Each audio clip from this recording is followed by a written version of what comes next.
पांडवों तथा कौरवों का जन्म। एक बार राजा पांडु अपनी दोनों पत्नियों कुंती तथा माद्री के साथ आखेट के लिए वन में गए। वहां उन्हें एक मृग का मैथुनरत जोड़ा दृष्टिगत हुआ। पांडु ने तत्काल अपने बाण से उस मृग को घायल कर दिया। मरते हुए मृग ने पांडु को शाप दिया, राजन, तुम्हारे समान क्रूर पुरुष इस संसार में कोई भी नहीं होगा। तूने मुझे मैथुन के समय बाण मारा है, आता जब कभी भी तू मैथुनरत होगा तेरी मृत्यु हो जाएगी। इस शाप से पांडु अत्यंत दुखी हुए और अपनी रानियों से बोले, हे देवियों, अब मैं अपनी समस्त वासनाओं का त्याग करके इस वन में ही रहूंगा। तुम लोग हस्तिनापुर लौट जाओ। उनके वचनों को सुनकर दोनों रानियों ने दुखी होकर कहा, नाथ, हम आपके बिना एक क्षण भी जीवित नहीं रह सकती। आप हमें भी वन में अपने साथ रखने की कृपा कीजिए। पांडु ने उनके अनुरोध को स्वीकार करके उन्हें वन में अपने साथ रहने की अनुमति दे दी। इसी दौरान राजा पांडु ने अमावस्या के दिन बड़े बड़े ऋषिमुनियों को ब्रह्मा जी के दर्शनों के लिए जाते हुए देखा। उन्होंने उन ऋषिमुनियों से स्वयं को साथ ले जाने का आग्रह किया। उनके इस आग्रह पर ऋषिमुनियों ने कहा, राजन, कोई भी निःसंतान पुरुष ब्रह्मलोक जाने का अधिकारी नहीं हो सकता, अतः हम आपको अपने साथ ले जाने में असमर्थ हैं।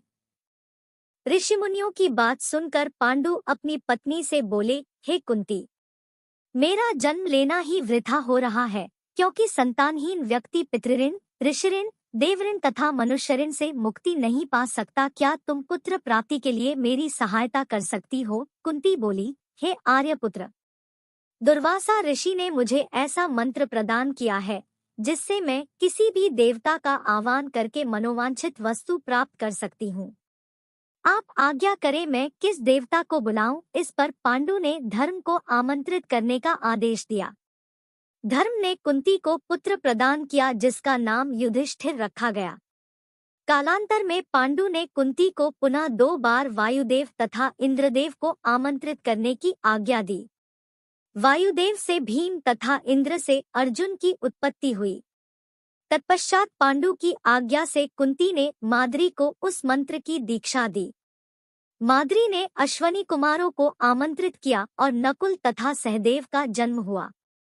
एक दिन राजा पांडु माद्री के साथ वन में सरिता के तट पर भ्रमण कर रहे थे।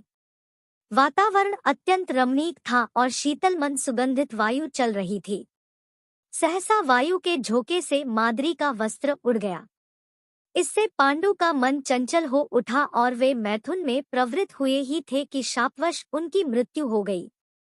माद्री उनके साथ सती हो गई, किंतु पुत्रों के पालन पोषण के लिए कुंती हस्तिनापुर लौट आई।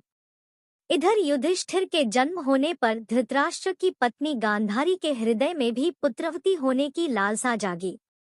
गांधारी ने वेदव्यास जी से पुत्रवती होने का वरदान प्राप्त कर लिया। गर्भ धारण के पश्चात 2 वर्ष व्यतीत हो जाने पर भी जब पुत्र का जन्म नहीं हुआ तो क्षोभवश गांधारी ने अपने पेट में मुक्का मारकर अपना गर्भ गिरा दिया। योगबल से वेदव्यास को इस घटना को तत्काल जान लिया। वे गांधारी के पास आकर बोले, गांधारी, तूने बहुत गलत किया। मेरा दिया हुआ वर कभी मिथ्या नहीं जाता। अब तुम शीघ्र 100 कुंड तैयार करके उनमें घृत भरवा दो। गांधारी ने उनकी आज्ञानुसार 100 कुंड बनवा दिए। वेदव्यास ने गांधारी के गर्भ से निकले मांसपिंड पर अभिमंत्रित जल छिड़का, जिसे उस पिंड के अंगूठे के पोरुए के बराबर 100 टुकड़े हो गए। वेदव्यास ने उन टुकड़ों को गांधारी के बनवाए 100 कुंडों में रखवा दिया और उन कुंडों को 2 वर्ष पश्चात खोलने का आदेश दे अपने आश्रम चले गए। 2 वर्ष बाद सबसे पहले कुंड से दुर्योधन की उत्पत्ति हुई।